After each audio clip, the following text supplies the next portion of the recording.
The WNA Global Equity Composite was established in 2016 and has been compiled from the returns of all non-taxable accounts over $1 million with a 100% equity objective. This is a new composite that was previously marketed by WNA. The following accounts are excluded. 1. Any account that contains unmanaged assets. 2. Any account that is under $1 million. These accounts are added to the composite at the end of the month that the value meets or exceeds $1 million. 3. Any account that is not invested in accordance with the WNA Global Equity Model, i.e. large cash positions on new accounts, addition of non-equity components, etc. Accounts remain in the composite until asset withdrawal reduces the value under $1 million. Unmanaged assets are brought in, or the investment objective of the client is altered. Past performance for these accounts remain part of the composite, and the account is withdrawn at the beginning of the month when the change occurs. The net returns listed reflect the actual management fees charged to the composite accounts. These fees vary according to the account size and fees paid for related accounts. The net return also reflects the reinvestment of dividends and other earnings in the composite accounts, whether as cash or in the original investments. As is the case with all investments, the potential for profit is accompanied with the possibility of loss. A description of the equity indexes listed for comparison in the table provided in the presentation are provided herein. The S&P 500 is considered a broad index for the equity market, seeking to represent the returns of the top 500 publicly traded companies. The MSCI EAFE is a market capitalization weighted index, maintained by Morgan Stanley Capital International, MSCI, which includes a selection of stocks from 21 developed markets, but excludes those from the U.S. and Canada. The Russell 2000 is a small-cap stock market index of the bottom 2,000 stocks in the Russell 3000. It is the most widely quoted measure of the overall performance of the small-cap to mid-cap company shares.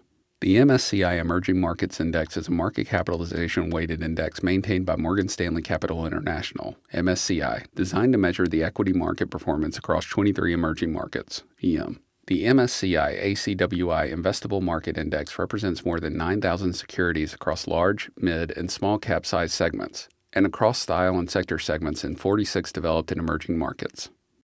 The WNA Global Fixed Income Composite was established in 2016 and has been compiled from the returns of all non-taxable accounts over $500,000 with a 100% fixed income objective.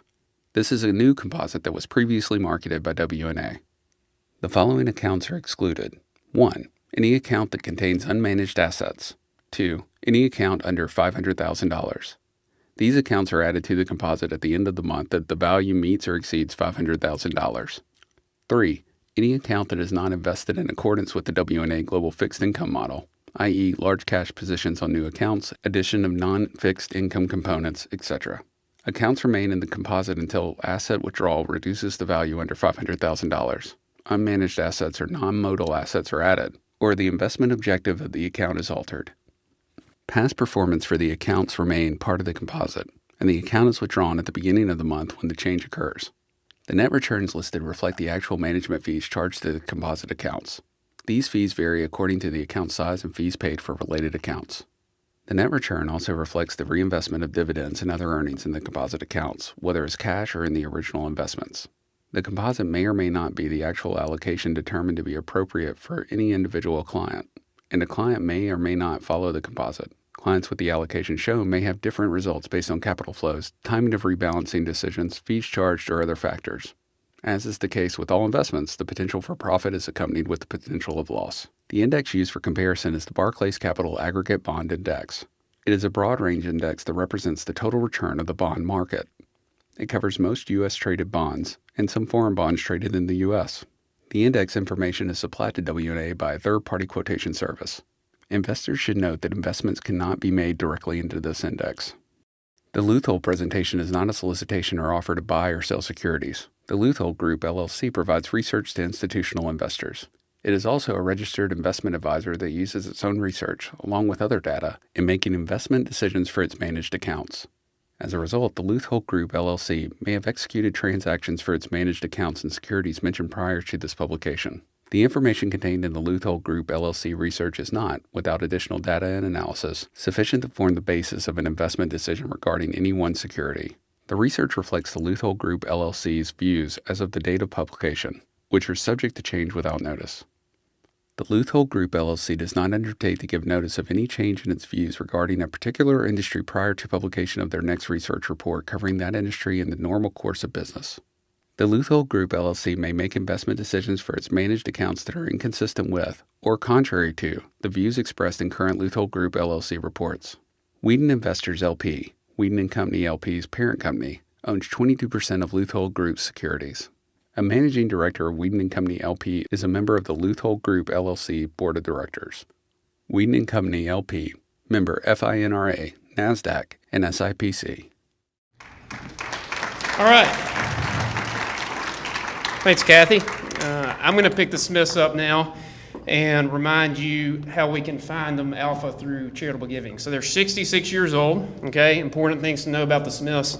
This year they've had a big income windfall to cause their income to go up. Just think maybe they've gotten a big bonus or something like that. And because of that income windfall, their tax bracket has now gone up to the highest federal tax bracket of 39.6%. In retirement, we're estimating them that their tax bracket to go down to about 25%. So 39.6% right now, 25% after retirement. Another important thing to remember about the Smiths, they've always been very charitably inclined. They've always supported their favorite charitable causes, and they want to keep doing that throughout retirement. Finally, like probably most people in this room, they think the United States government gets absolutely more than enough of their money. So, how can we help them generate alpha? And before I keep going, let me just say this.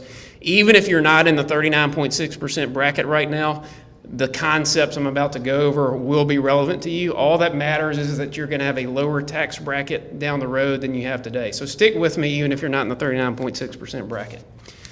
So the bad news for the Smiths situation is, since they're in the highest tax bracket, for every additional $100 that they earn, $39.60 is going right back out to the United States government. Not a good thing. The good news about the Smith situation is that for every $100 of deductions that they're able to take, that's the amount that's going to the federal government will go down by $39.60. So here's how we can do some strategic charitable gift planning through a vehicle known as a donor advised fund.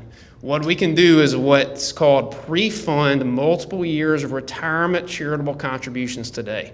And you can see on this graphic right here, what happens with a donor advised fund is you give money to the donor advised fund today, and you receive that tax deduction right now. But more importantly, you do not have to give the money to the charity until down the road in retirement. So give money today to the donor advised fund and get your deduction. Wait and give the money to charity in the future.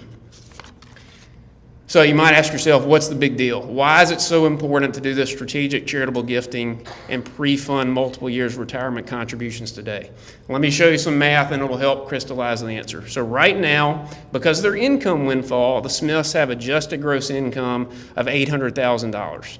Now they also have non-donor advised fund itemized deductions of $50,000. So maybe that's property taxes, mortgage interest, other charitable contributions they've already done of $50,000. If they do nothing else this year, you can see what their federal tax bill will be. Almost $250,000 is going to the United States government.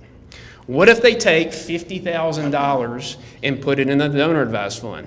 Their tax bill goes down by nearly $20,000 just by making that one decision. What if they put $100,000 in the donor advised fund?